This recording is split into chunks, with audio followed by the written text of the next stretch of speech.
Welcome to the Evolving Warfighter. My name is Dr. Franklin Annis, and on today's episode of March and Die, we're going to be talking about backpack selection. Now, the reason why I'm making this episode is not every service member might have access to their equipment on a daily basis, so they might need to go out and buy equipment to train with. And there may be reasons why service members may wish to buy equipment that isn't the standard issue, just to kind of safeguard their health and make it more comfortable while they're training, and default to that standard issue equipment when we have to. I'm also doing this to provide some recommendations for individuals that may want to get into rucking type sports like the Baton Memorial Death March or the Norwegian Foot March, just as a hobby. So without further delay, we're going to get in. We're going to talk about how to select backpacks, what factors to consider, and how to select the right equipment. So the first thing I need to begin with saying is, if you're carrying any degree of weight at all inside a pack, you need to have a frame. And the frame is probably one of the most critical aspects of backpacking. Now what a frame does is a frame allows the backpack to be connected to a hip strap, and that hip strap tightens tightly across the hips will allow the majority of the weight of the backpack to be carried by the hips and not actually on the shoulders itself. And that can do wonders for fatigue. It also can safeguard you against injuries like kidney injuries. If you have weight in an unstructured backpack rubbing against your back, can cause serious back problems and other health problems. So with that, the first thing you always need to do is find a pack with a frame. Now that pack can be an external pack, for example like the Molly 2 Rifleman pack that I'm carrying and built my recording equipment on top of. It might be an old military Alice pack with an aluminum exterior frame, or it could be a civilian pack with an internal frame. And there are several reasons why you might lean to one design or another. When we are looking at frame designs or backpack designs, one of the biggest measurements we need to consider is the actual length of our spine. So what's the length from the base of the spine to about your C7 vertebrae? And that measurement will help guide you in your pack selection. Now I'm kind of lucky, I stand 5'11", so most military packs or American military packs are made specifically for the 5'10", 5'11" range, because it's the average height. So I know that most military packs will fit me. However, if you're exceptionally tall or exceptionally short, i.e. a female, these frames may not fit you well. And that's particularly true with the old Alice pack frames. You had one measurement, you only have one size of frame, that went from the hip strap to where the shoulder straps sat on. Now these Molly 2 packs are a lot better in that regard because they can have the straps adjusted down to compensate to some degree for the differences in the length of the spinal measurements. As long as the top straps of the load lifter attachments can still connect to the top of the frame, you can lower the straps considerably on this frame. However, there are limits. With the variant, especially among females, on the length of their spine, I highly recommend you going into maybe a larger civilian commercial hiking company to actually get measured and fitted, possibly for a civilian framed backpack, just to avoid injury. Carrying a military backpack that might not fit you well.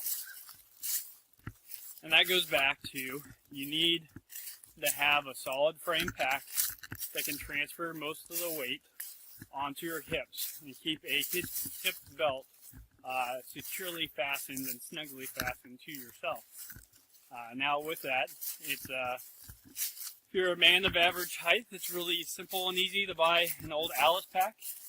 They were good military packs for the day that they were designed. There are a couple flaws to them that we'll talk about, but you can pick them up relatively cheaply, and if you ask a veteran, they might have one lying around that they might actually throw at you for free to get you started in the process.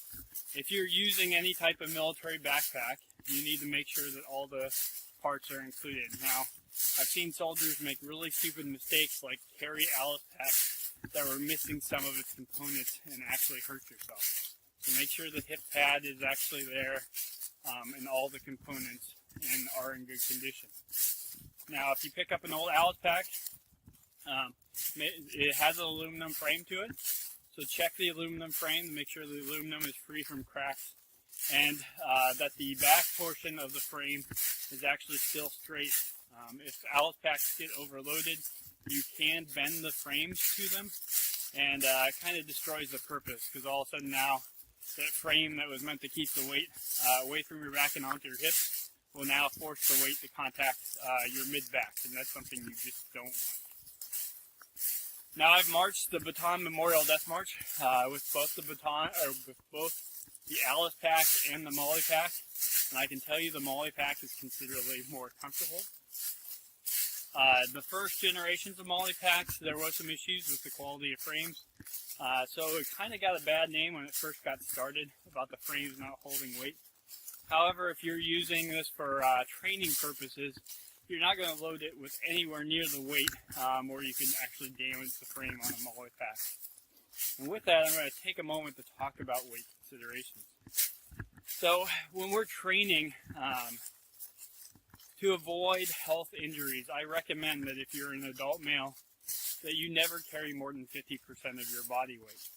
Now, I understand that emergency approach loads for the military can exceed 120 pounds or 55 kilos very easily, but I do recommend that if you're trying to train for that, you simply stick to the 50% maximum body weight load and you just simply go farther with your training, and that will decrease your risk for training injuries.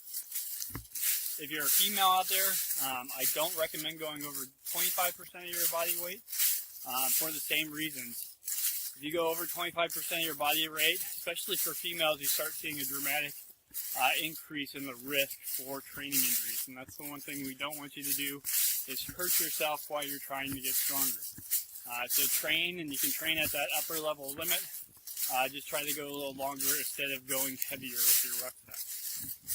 Now, for any of you that have decided to get your children into the sport and you're out training and you're walking with your children, you also need to consider the weight that they carry. You want them to have structured backpacks or framed backpacks if they're carrying backpacks at all. And depending on the age of the child, you don't want to exceed more than 10 to 20% of their body weight.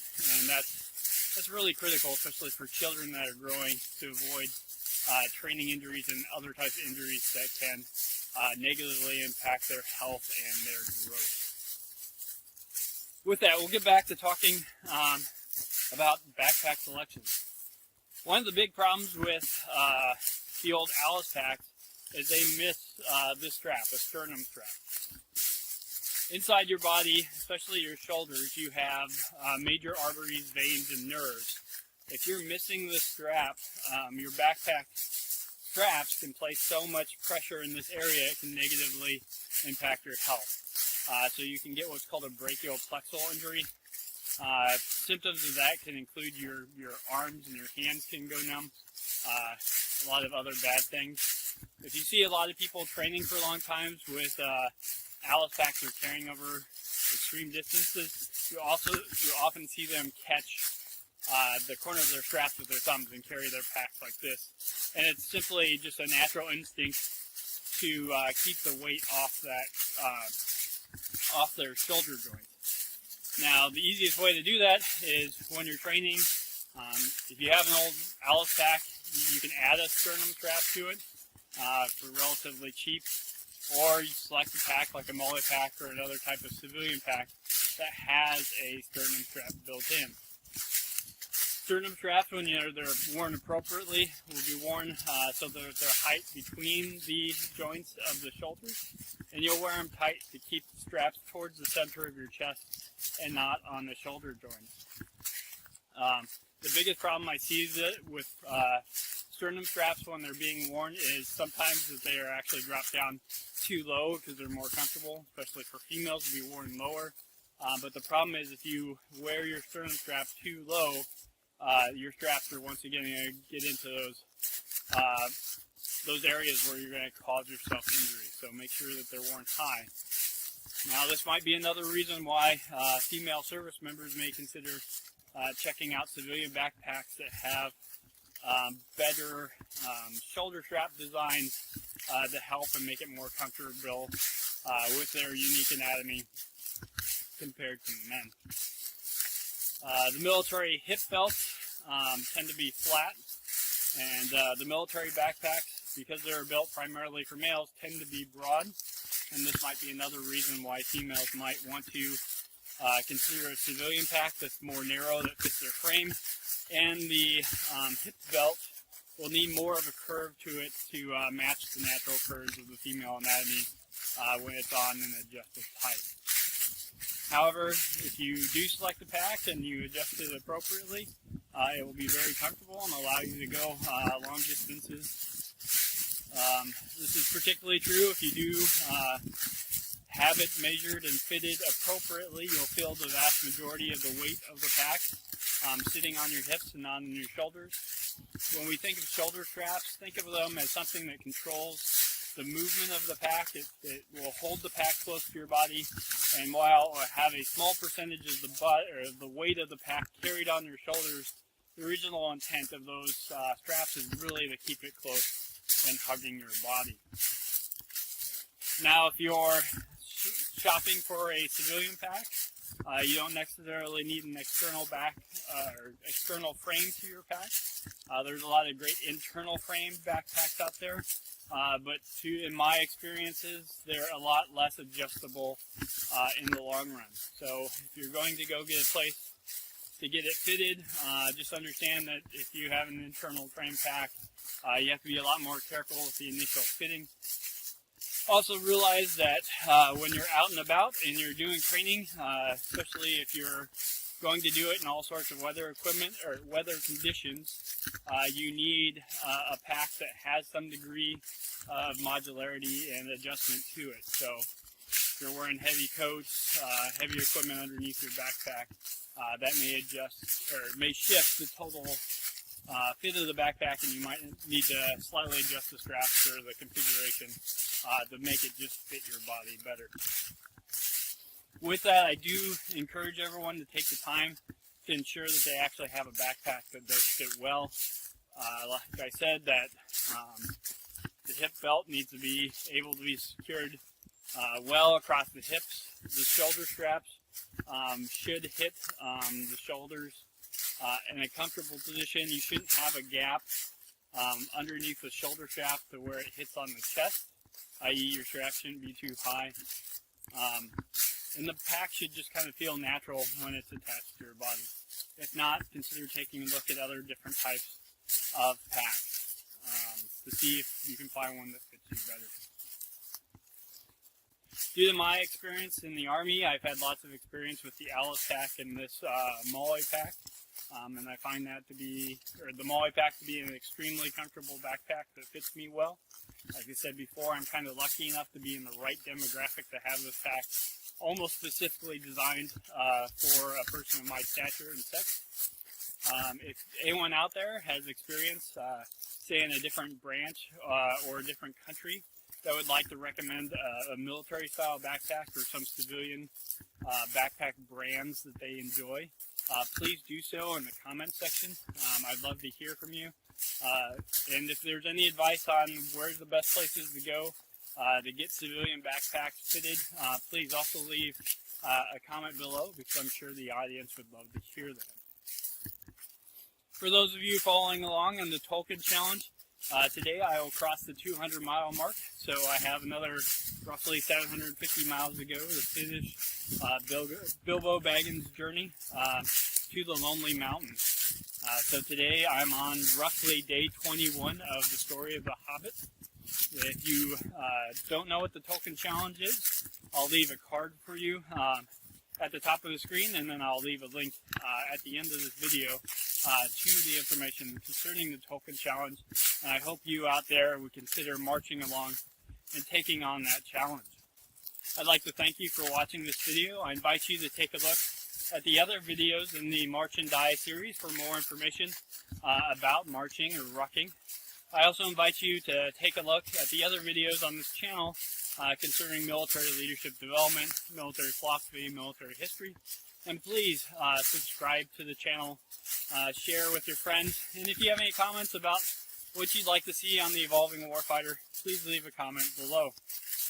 Until next time, focus on your self-development so we can ensure we can dominate the modern battlefield.